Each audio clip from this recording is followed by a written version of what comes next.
C'est la rentrée des classes et vous vous inquiétez peut-être parce que votre enfant est surdoué. C'est ce que vous pensez parce que le terme HPI aujourd'hui est un terme qui est sur toutes les langues, notamment celle de parents d'élèves, mais il y a aussi d'autres termes, TDAH, les troubles 10. Qu'est-ce que cela signifie? Pour en parler, nous sommes en compagnie d'Isabelle Ducos-Philippi. Bonjour. Bonjour. Vous êtes professeur agrégé de lettres classiques, enseignante spécialisée. On vous doit notamment enseigner aux élèves 10, c'est possible, aux éditions ESF Sciences Humaines. Philippe Mérieux, bonjour. Bonjour. Professeur émérite à l'université Lyon 2, on vous doit notamment Éducation, rallumons les lumières aux éditions de l'Aube. Philippe Mérieux, vous les avez vus naître, ces termes, ils sont relativement récents. Est-ce qu'ils remplacent d'autres termes auparavant? Est-ce qu'ils sont donc tout simplement un symptôme de l'époque? Oui, il remplace d'autres termes. C'est pas nouveau complètement quand même. Si on veut revenir un petit peu en arrière, on peut remonter jusqu'au XVIIIe siècle, hein, jusqu'au moment où on commence à s'intéresser aux enfants qui ne réussissent pas habituellement. Et on veut par exemple rééduquer les enfants sourds, c'est l'abbé de l'épée. On veut rééduquer Victor, le fameux enfant de l'Aveyron que va découvrir Itard et qu'il va tenter d'éduquer. Et à partir de là, on fait ce pari que des enfants différents vont pouvoir accéder à l'intelligence normale, vont pouvoir accéder au savoir. Et c'est un pari qui va se poursuivre tout au long du XXe siècle, et c'est en particulier au début du XXe siècle avec Binet. Binet qui va créer l'échelle métrique de l'intelligence, qu'on appelle le quotient intellectuel aujourd'hui, que vont se développer une multitude de tests pour dépister ces enfants qui ont des singularités cognitives et pour lesquelles il faut une forme d'apprentissage particulier. Alors pour moi, pédagogue, il y a à la fois une face claire de tout cela, c'est ce postulat d'éducabilité, c'est la confiance mise dans l'éducation pour que tous ces enfants réussissent comme les autres, et ça c'est extraordinaire, c'est formidable, c'est heuristique aussi, parce qu'on s'aperçoit que quand on travaille pour faire réussir des enfants différents, des enfants 10, des enfants HDI, etc., eh bien, on trouve des méthodes qui font réussir finalement tout le monde. Hein. Maria Montessori explique, par exemple, dans l'introduction de sa pédagogie scientifique, que ce qu'a trouvé Itard pour Victor de Mhm. l'Aveyron, eh bien, c'est utilisé maintenant dans toutes les écoles maternelles. Parce que c'est la marche qui tient la page, au fond, en éducation, et c'est en faisant réussir ceux qui sont les plus éloignés de la réussite qu'on permet finalement à tous de progresser. Ça, c'est la face claire. Et puis, il y a une face sombre. Il y a une face sombre, c'est cette manie qu'on a aujourd'hui d'étiqueter. De chercher à étiqueter, de chercher à identifier des personnes et parfois de les enfermer à l'intérieur d'une étiquette qui risque de leur coller à la peau et puis qui risque finalement plutôt de créer des problèmes et non pas de les résoudre. Qu'est-ce que ça signifie, Isabelle Ducos-Philippi, ces élèves 10, si vous deviez nous donner une définition, nous expliquer donc ce que ça recouvre? L'expression élève 10, c'est d'abord une expression vernaculaire. C'est celle qui est véhiculée dans les médias, c'est celle qu'on emploie entre profs, c'est comme ça que les parents parlent. Mon enfant est 10. Je pense qu'il faudrait réinstaller la terminologie correcte. Ce sont des enfants qui présentent des troubles spécifiques du langage et des apprentissages. Alors, qui dit trouble dit expression médicale. Nous sommes devant un fonctionnement neuroatypique, nous sommes devant des troubles neurodéveloppementaux. Ces enfants présentent des anomalies au niveau du fonctionnement neurobiologique. Donc, dans la classe, évidemment, ça se traduit par des élèves qui ont des difficultés plus que les autres pour apprendre et surtout pour lesquels la remédiation habituelle ne fonctionne pas totalement. Est-ce que ces termes sont nouveaux? Est-ce que l'on a affaire donc à un glissement de sens? Jadis, quand un élève était mauvais en orthographe, on disait qu'il était mauvais en orthographe. Maintenant, il est dysorthographique. Est-ce que ça a un sens d'employer ce terme, par exemple, dans ce contexte-là, Isabelle Ducos-Philippi? Alors oui, ça a du sens à condition de ne pas confondre les élèves qui ont des difficultés en orthographe qui peuvent être résolues avec avec plus d'entraînement, avec des explications différentes, avec plus de temps pour apprendre. Et les enfants dysorthographiques qui présentent un trouble et pour lesquels la remédiation sera quasiment impossible. Donc il faut bien faire la différence entre les mauvais orthographieurs. Peut-être aujourd'hui, 60% de nos élèves, on voit les résultats de la dictée au brevet, et puis les dysorthographiques qui, eux, ne représenteraient peut-être que 5% des élèves. Donc il faut bien faire la part des choses entre ceux qui pourraient progresser par plus de... comment dire, par plus Parfois de travail. par Non, plus de travail, excusez-moi, mais c'est le parent qui... par plus d'exposition à l'orthographe. Et puis, les élèves dysorthographiques qui, eux, ont un trouble qui va les empêcher d'acquérir l'orthographe et sur lesquels l'enseignant ne doit pas se crisper au risque de les enfermer dans l'échec. Philippe Mérieux, qu'est-ce que vous en pensez? Oui, je serais moins catégorique et je ne suis pas sûr que la distinction soit aussi claire que cela entre les deux. Il me semble qu'au fond, il y a un continuum entre des difficultés orthographiques et puis un dysfonctionnement grave. Aujourd'hui, la recherche scientifique n'est pas unanime sur l'origine de ces dys. On imagine volontiers, c'est les scientifiques qui parlent ici, que c'est polyfactoriel. Il peut y avoir des prédispositions. Mais tout le monde explique aujourd'hui que ce ne sont pas des prédestinations. On peut être prédisposé à la dysorthographie, mais on peut aussi avoir un environnement familial, linguistique, un environnement pédagogique qui fait qu'on va échapper à cette dysorthographie. Donc, le vieux débat entre l'inné et le milieu est aujourd'hui, me semble-t-il, tranché. C'est l'interaction entre les deux qui fait que se révèlent un certain nombre de difficultés. Et moi, je crois que la pédagogie est toujours possible et qu'on peut toujours faire progresser un enfant. Évidemment, sans l'enfermer, sans l'essentialiser, sans le stigmatiser en faisant de lui une sorte de victime, mais en lui permettant de trouver les outils qui vont lui permettre de progresser. Il me semble que là, nous pouvons être résolument optimistes envers tous les enfants. Et puis alors, si on continue donc dans ces termes qui sont de nouveaux termes et qui sont souvent employés, Isabelle Ducos-Philippi, par les parents, par les enseignants aussi, le terme d'HPI qui est devenu là aussi extrêmement populaire. Je crois que d'ailleurs qu'une définition ne serait pas de trop. Alors, d'abord, on dit HP maintenant et non plus HPI, donc haut potentiel, un élève à haut potentiel. Donc oui, de très nombreux parents s'interrogent sur le profil de leur enfant. Rappelons la définition de l'élève HP. Un élève HP est un élève qui a un QI qui est au-delà de 130. C'est comme ça qu'en France, on mesure le haut potentiel. On le mesure à l'aide d'un QI. Ça peut être discutable, ça l'est sans doute, mais c'est comme ça que l'on fait. Donc, devant des parents qui disent aux enseignants « Ah, mon enfant est HP, vous devez faire comme ci, il faut faire comme ça, il ne faut pas faire comme ci, il ne faut pas faire comme ça », la première des choses à faire, c'est de faire établir le profil de l'enfant. N'est HP que l'enfant qui a un QI supérieur à 130. Donc c'est important de délivrer ce Mais message ce qui signifie pour tous ces parents. nécessairement le mal-être ou lorsqu'on a un QI supérieur à 130? Absolument pas. L'immense majorité de nos élèves HP sont très épanouis à l'école. Ce sont d'excellents élèves qui tirent complètement parti de leur environnement scolaire.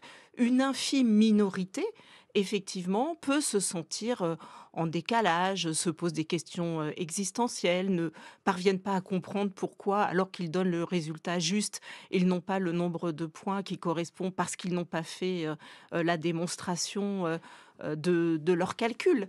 Mais c'est l'arbre qui cache la forêt. Et c'est ces élèves-là qui sont médiatisés plus que les autres. Philippe Mérieux. Oui, alors moi, je suis un peu plus sceptique sur la question du quotient intellectuel. Au-delà de 130, oui, mais le quotient intellectuel me gêne un peu. C'est une manière de réduire la personne à un nombre. Moi, je ne suis pas très favorable à cela. Alors, je sais bien aujourd'hui que les mesures du quotient intellectuel sont des mesures plus larges qui prennent en compte ce qu'on appelle les fonctions exécutives. Je sais aussi qu'il y a des efforts pour intégrer de nouvelles données. Mais la créativité, par exemple, n'est pas dans le quotient intellectuel. L'autonomie n'est pas tellement mesurée par le quotient intellectuel. Et je me méfie de cet enfermement de la personne dans un chiffre qui peut donner une vision extrêmement bizarre et souvent déformée. Et puis, on sait bien que ce n'est pas tous les parents qui vont aller faire tester leur enfant. D'abord, c'est payant de faire tester son enfant. Ensuite, vous savez qu'il y a dans le commerce des manuels pour préparer les tests de QI. Vous pouvez vous entraîner pour passer le test. Donc on peut augmenter son QI avec des manuels. Vous pouvez augmenter votre QI avec des manuels. Ensuite, il y a, comme l'a dit Isabelle, beaucoup d'enfants qui ont un quotient intellectuel, même si on ne prend pas complètement celui-ci au sérieux, au-dessus de 130. L'immense majorité d'entre eux n'ont aucun problème.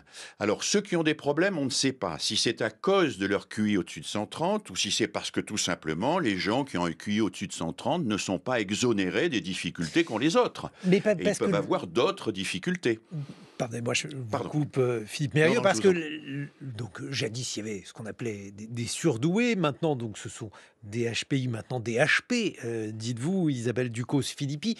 Donc là aussi, c'est une manière de catégoriser, peut-être même d'essentialiser, et c'est un terme qui signifie que l'élève a des difficultés, non pas qu'il va plus vite. Faites l'amour.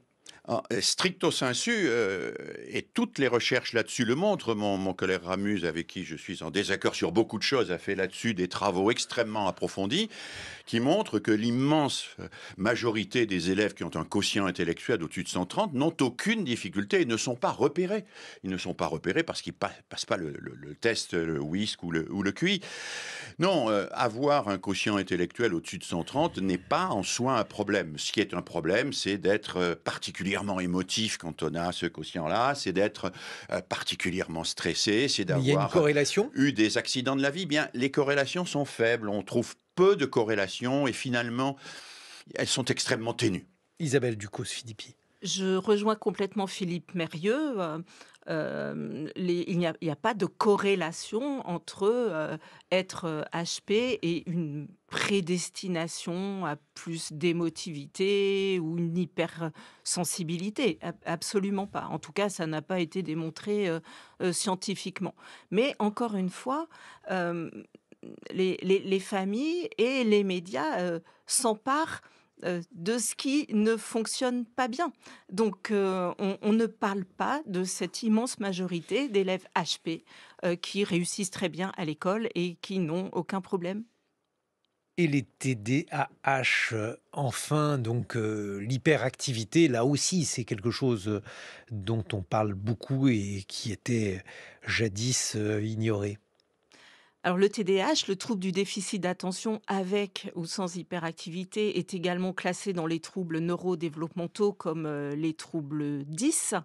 Oui, c'est une terminologie qui est relativement récente.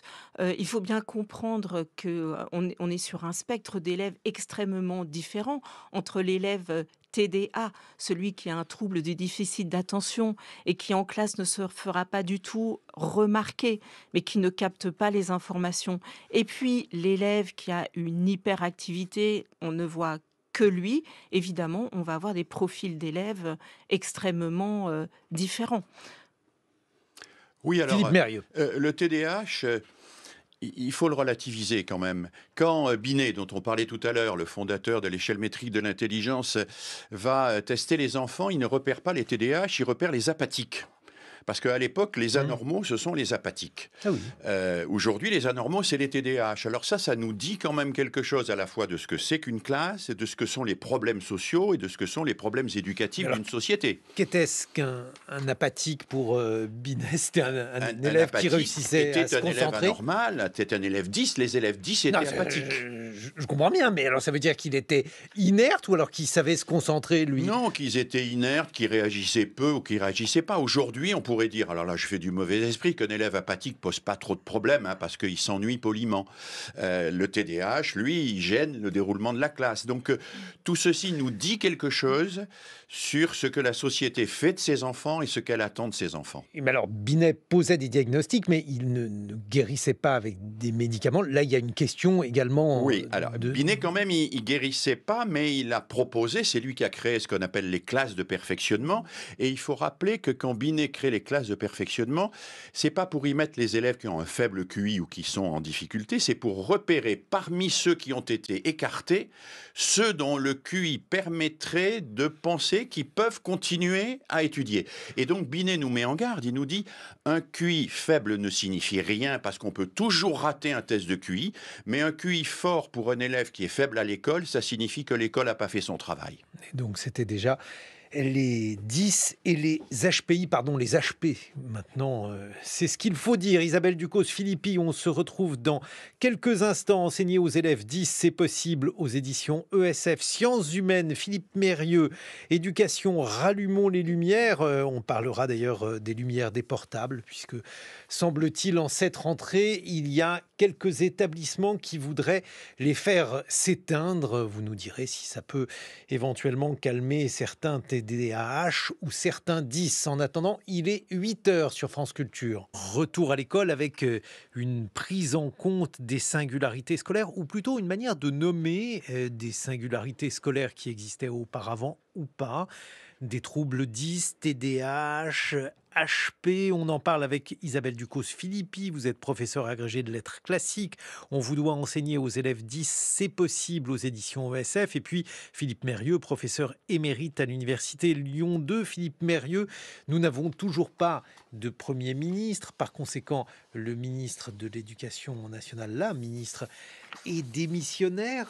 Si vous deviez faire le portrait robot du ministre de l'Éducation qui devrait prendre la suite, vous en avez connu beaucoup, quelles sont les qualités requises et en quoi le moment de cette rentrée est-il particulier par rapport à l'histoire de l'institution scolaire ? Alors le moment est particulier, évidemment. C'est la première fois, à ma connaissance, que nous avons une rentrée sans ministre en exercice réellement. Alors il faut relativiser aussi. La rentrée, ce sont les professeurs, les enseignantes et les enseignants qui la font. Et les élèves seront accueillis aujourd'hui, là où il y a assez de professeurs. Mais si j'avais à nommer une qualité et une seule, je dirais écoute.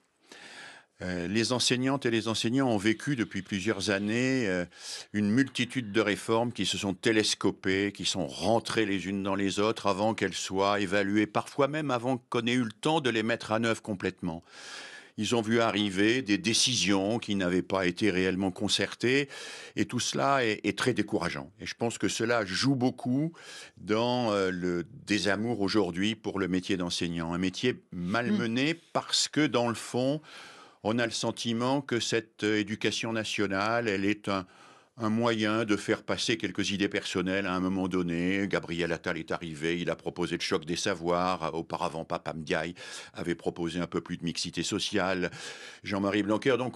Alors ça veut dire quoi? Ces idées sont bonnes, mais non, elles ne s'installent pas dans le temps ou Ces idées peuvent être bonnes, mais elles sont liées à des coûts politiques et non pas à une écoute réelle des acteurs de terrain. Moi, je crois que les acteurs de terrain ont le sentiment de ne pas être entendus. Nous parlons des 10, parlons par exemple de la question de l'école inclusive. Les acteurs de terrain sont pour l'école inclusive. Il n'y a personne qui soit contre l'école inclusive.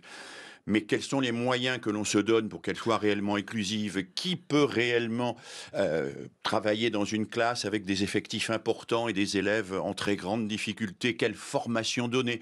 Pourquoi simultanément on développe l'école inclusive et qu'on supprime un certain nombre de professeurs spécialisés? Nous vivons des situations assez rocambolesques face auxquelles il me semble qu'une remise à plat... Alors moi je dirais peut-être, Guillaume Erner, si une suggestion très simple, une convention citoyenne sur l'école. On a eu une convention citoyenne sur le climat qui a donné des résultats intéressants, malheureusement pas tous pris en compte. Celle sur la fin de vie, a été un peu tuée dans l'œuf par la dissolution.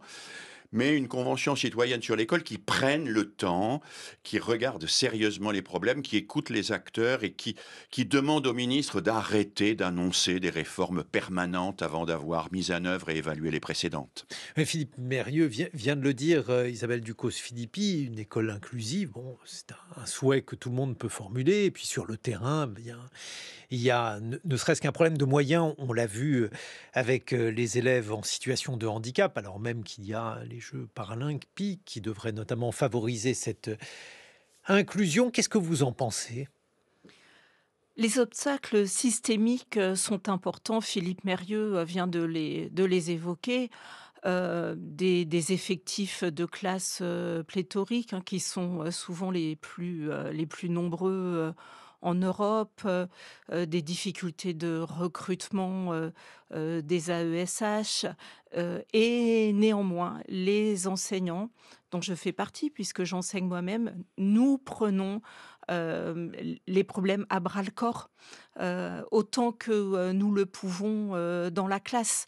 Nous sommes au plus près des besoins des élèves, nous sommes dans l'observation parce que une fois que le diagnostic est posé d'un trouble 10 ou d'un TDAH, une fois qu'un profil HP est bien établi, derrière, les enseignants observent, les enseignants adaptent, les enseignants compensent, les enseignants sont dans un chantier permanent d'ajustement de leurs gestes professionnels, sans être forcément aidés par, comme le soulignait Philippe Mérieux, un manque de volonté politique.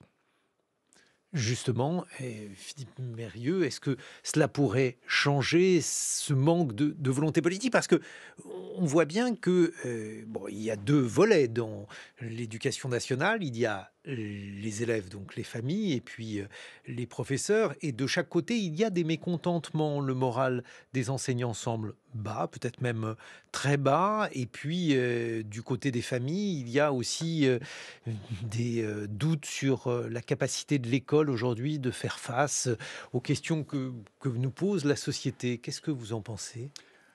Oui, on peut dire que les attentes de la société à l'égard de l'école ont beaucoup évolué.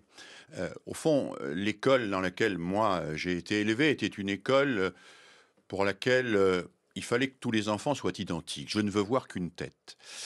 Aujourd'hui, avec la montée de ce que les philosophes appellent l'individualisme social, c'est un sujet que vous connaissez bien, chaque parent ne veut pas simplement que son fils ou sa fille soit traité comme une personne singulière, mais chaque parent a presque envie que son fils et sa fille soient traités comme une exception. Voilà, il est exceptionnel, il a des difficultés ou des qualités exceptionnelles. Et donc, ça met les enseignants devant un changement de paradigme très important. Ils avaient avant à travailler à construire du commun. On leur demande maintenant de s'adapter à chaque singularité et à ces singularités dans ce qu'elles ont de plus précis, de plus pointu presque. Et notre institution peine à articuler le singulier et le commun. Elle peine à articuler le regard précis sur chacun, mais aussi la construction du commun, parce qu'on ne peut pas oublier que l'école, c'est aussi fait pour construire du commun. Alors, nous savons aujourd'hui que le numérique et les grandes EdTech regardent d'une façon extrêmement précise la question des 10, parce qu'ils disent l'école ne sera jamais capable de s'adapter à chaque individu.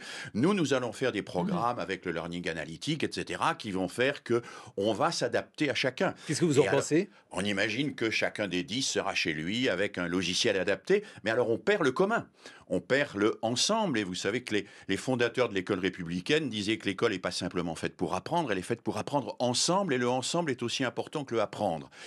Et donc nous avons là une tension sur laquelle, je crois, on n'a pas suffisamment travaillé et on est coincé. On est coincé parce qu'on fait des classes et on n'imagine pas qu'on pourrait, en tout cas c'est la solution que moi je préconise depuis longtemps, qu'on pourrait articuler à la fois la prise en compte des singularités à certains moments et à d'autres moments travailler sur le commun.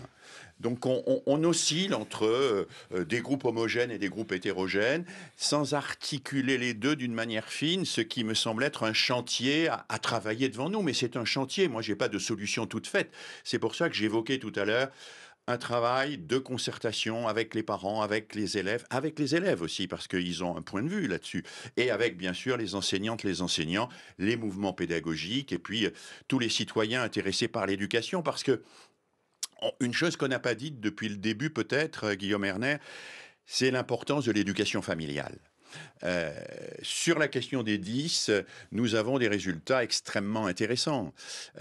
Les élèves qui ont des difficultés en lecture, en orthographe, nous savons que si on propose aux familles de lire régulièrement des ouvrages à leurs enfants le soir, on peut diviser les difficultés scolaires par 2. Et donc nous savons que l'éducation familiale a un impact. Et nous sommes en France, me semble-t-il, insuffisamment attentifs au rôle de l'éducation familiale. On attend tout de l'école, et on a raison, parce que l'école, c'est là où vont tous les enfants, mais il faut aussi pointer la responsabilité des familles, et puis inciter les familles aussi à repérer quel usage on peut faire des écrans, quel usage on peut faire du livre. Le livre, la présence du livre, on sait que c'est déterminant dans le développement de l'enfant. Isabelle Ducos-Philippi, alors dans la question donc des troubles de l'attention que l'on évoque, un terme un concept ou une notion psychologique ou bien un terme courant, le fait que les élèves écoutent de moins en moins, soient de plus en plus dissipés, il y a un coupable qui est désigné, c'est le téléphone portable, et cette rentrée, il y a une expérimentation pour savoir si un collégien peut survivre sans un téléphone portable. Qu'est-ce que vous en pensez? L'interdiction des téléphones portables à l'école ne date pas d'aujourd'hui. Elle date de plusieurs années. Le téléphone portable est interdit à l'école. Au collège, au lycée, il est permis pour un usage pédagogique uniquement, de toute façon. Évidemment, les troubles du déficit d'attention avec ou sans hyperactivité n'est pas dû à l'utilisation du téléphone portable. Mais néanmoins, toute la recherche toutes les recherches convergent. Une utilisation excessive des écrans, que ce soit le téléphone portable, les jeux vidéo, les télévisions, aggrave de façon importante les symptômes, les signes en classe et ailleurs d'ailleurs du trouble du déficit d'attention.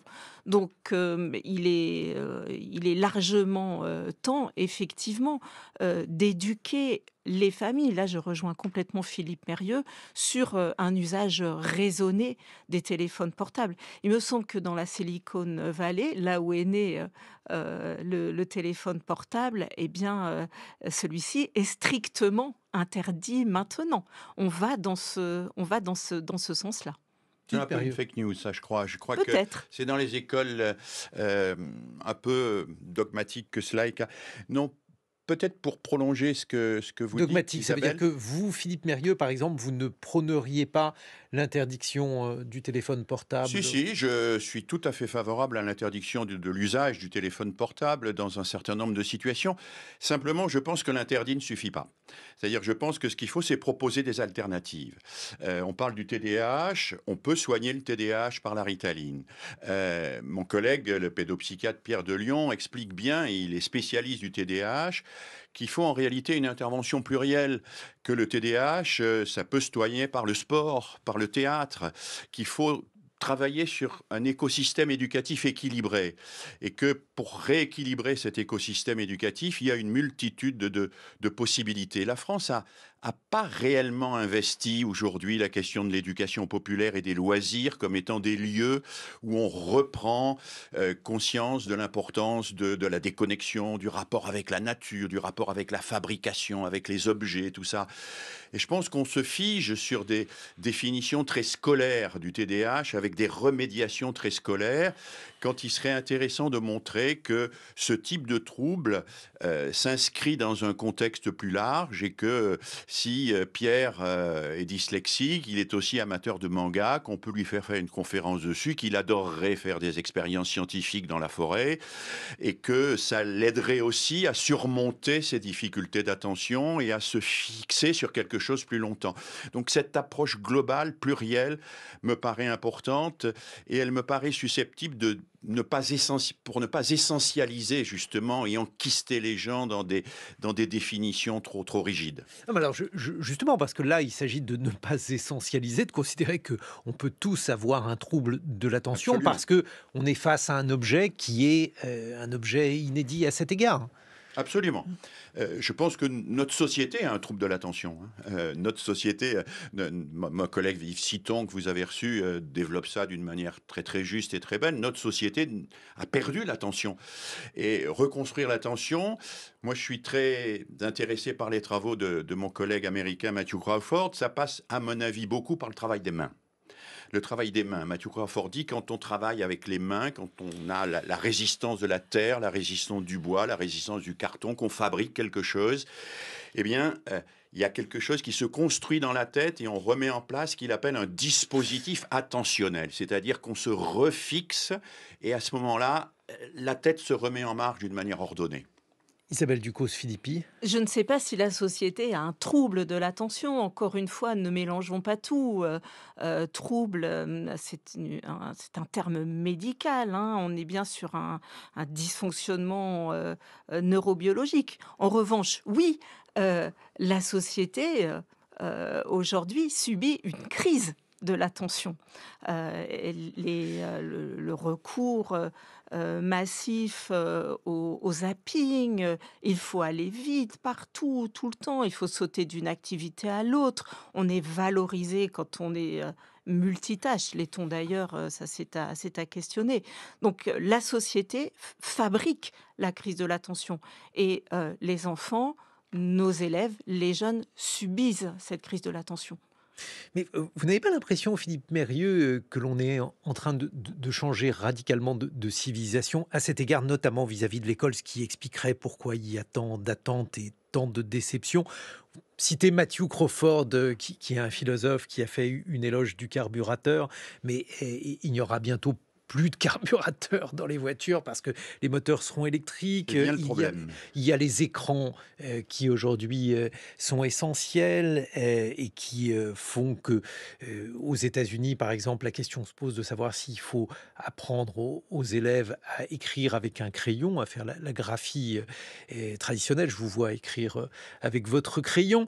Bref, est-ce qu'on n'est pas en train d'abandonner, je ne veux pas être trop emphatique, la civilisation Gutenberg ou autre chose, et dans lequel cas, toutes vos réflexions, mais aussi tout notre monde commun, hein, je ne me mets pas à l'extérieur de cela, seraient à repenser? Oui, peut-être. Moi, ce qui me paraît important, c'est de ne pas se résigner à la virtualisation complète du monde. Alors j'ai bien compris que le monde était très virtualisé. Aujourd'hui, le coût n'existe plus, c'est le prix qui fait le marché. Hein. On ne s'intéresse plus au coût d'une tonne de blé à Chicago. Son coût, il est connu. C'est le coût écologique, c'est le coût en matières premières et en transport. Mais le coût n'importe pas. Ce qui est important, c'est la surenchère qui fait qu'on définit un prix. Et ce prix est inférieur ou supérieur au coût. Et on est dans la virtualisation complète. On a perdu le réel. On a perdu le poids du réel, le poids du réel. Et je pense que pour beaucoup d'enfants aujourd'hui, il faut retrouver le poids du réel. Le poids du réel, c'est la matière. Et je pense que la matière me résiste et il faut retrouver un contact avec quelque chose qui me résiste et qui résiste à ma volonté de toute puissance.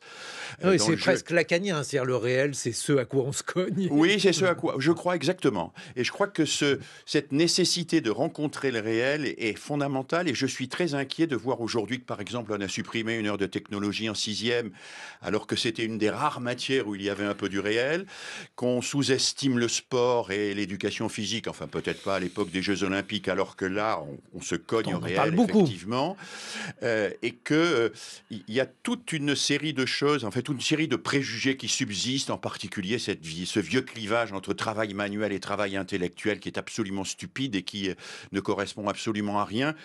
Moi, je crois qu'il faut redonner à nos enfants la rencontre avec ce qui leur résiste dans le réel. Et ça, c'est la matière, c'est la fabrication avec la matière. Et c'est un contrepoint nécessaire. Je m'occupe d'un mouvement d'éducation populaire, les CMA, et nous proposons des terrains d'aventure au pied des tours où les gamins travaillent avec des palettes, ils font des cabanes. Alors dans les tours, ils sont sur leur jeu électronique. De temps en temps, ils descendent et ils s'aperçoivent que quand ils font des cabanes avec les copains, eh bien, il se passe quelque chose de plus que quand ils sont devant leur jeu électronique. Le manuel, qu'est-ce que vous en pensez, Isabelle Ducos-Philippi? Pourquoi pas? Oui, ça peut être, un levier. Moi, je voudrais revenir, vers, ce qui nous préoccupe aujourd'hui, à savoir, des élèves, singuliers. Hem, je je voudrais dire pour, je voudrais faire passer, un message qui me semble, important. Il est, fondamental aujourd'hui que, la prise en compte des besoins de ces élèves, finalement, nourrissent toute la classe. C'est ça l'enseignement inclusif. C'est que ce que nous avons appris, des élèves singuliers, qu'ils soient dys, TDAH, HP ou autres, ce que nous avons appris d'eux, aide les enseignants à concevoir, un environnement, d'apprentissage soutenant, capacitant, pour tous les élèves. Je crois qu'aujourd'hui, devant, les classes que nous avons, où nous avons entre 25 et 30 élèves, il n'est plus question de faire de la différenciation, individualisation, comme peut-être le souhaiteraient, les parents d'ailleurs. Mais il est, plus fondamental, à mon avis, de proposer à l'ensemble de la classe, hem, des apprentissages accessibles, à tous. On parle de conception universelle, des apprentissages. L'idée, c'est que, l'apprentissage soit augmenté, pour, tous les élèves, au sein de la classe. Augmenté comment? Augmenté par la posture de l'enseignant, hein, qui ne va pas aller, proposer, un enseignement, validiste uniquement, fondé, sur la Mmh. norme. Mon élève 10 doit être comme les autres élèves, mais bien un enseignement qui respecte la singularité, mais augmenté aussi par des situations d'apprentissage, des stratégies d'enseignement qui sont vraiment pensées en fonction des besoins, des élèves. Un apprentissage augmenté par la collaboration entre tous les partenaires, de l'école. C'est ça la conception universelle de l'apprentissage, et je pense que, l'école a allé vers cette accessibilité universelle. Et ça n'est pas une utopie, parce que c'est un beau souhait, mais ça n'est pas facile à mettre en œuvre. C'est sans doute plus facile à mettre en œuvre que la différenciation, individualisation, qui a été l'injonction, durant, les dernières décennies. Aller découper, la classe en 28 Mmh. petits morceaux, d'enseignement, ça, c'était de l'utopie, et Tout à d'ailleurs, ça fait. n'a jamais fonctionné, et le CNESCO l'a bien, démontré dans sa dernière, conférence de consensus. En revanche, penser un environnement scolaire capacitant, soutenant, flexible pour tous, ça, c'est possible. Un mot de conclusion, Philippe Mérieux. Oui, oui, bien sûr, c'est possible. C'est possible si on met les élèves au travail, si on les regarde travailler et si on les accompagne dans leur travail. Je vais dire quelque chose là qui va peut-être choquer des collègues ou des parents. Je pense qu'on ne travaille pas suffisamment en classe. C'est le professeur qui travaille en classe, c'est lui qui cause. Il faut qu'il mette les élèves au travail et qu'il les accompagne dans leur travail, parce que le travail, c'est aussi la rencontre avec le réel, se cogner avec le réel, c'est se cogner avec un travail, et c'est accompagner les élèves en repérant leurs difficultés et en proposant des choses qui leur permettent de les surmonter. C'est le postulat de l'éducabilité dans ce qu'il a de meilleur. Chacun est éducable et il y a des moyens à trouver. Inventons-les ensemble, sans dogmatisme, mais sans fatalisme. Un mot de conclusion, Isabelle Ducos-Philippi. Tout ce qui est, nécessaire aux élèves singuliers est utile à tous les élèves de la classe. Donc tirons les enseignements de ce que, ces élèves singuliers nous ont appris pour mettre en place un environnement de travail, et je rejoins Philippe Mérieux sur, ce terme de travail qui me semble fondamental. Mettons en place un environnement de travail capacitant et soutenant pour tous les élèves de la classe, et c'est possible. Eh bien, travaillons dans ces conditions. On peut se référer à vos ouvrages respectifs. Enseigner aux élèves 10, c'est possible. Votre ouvrage, Isabelle Ducos-Philippi, c'est aux éditions ESF Sciences Humaines. Philippe Mérieux, Éducation, rallumons les lumières. Merci à tous les deux de nous avoir accompagnés. Dans quelques instants, ce sont mes camarades qui travailleront, François Saltiel et Lucille Como, pour leur chronique connectée et leur billet culturel. Et juste avant, eh bien, nous retrouverons le point sur l'actualité, le 8h45.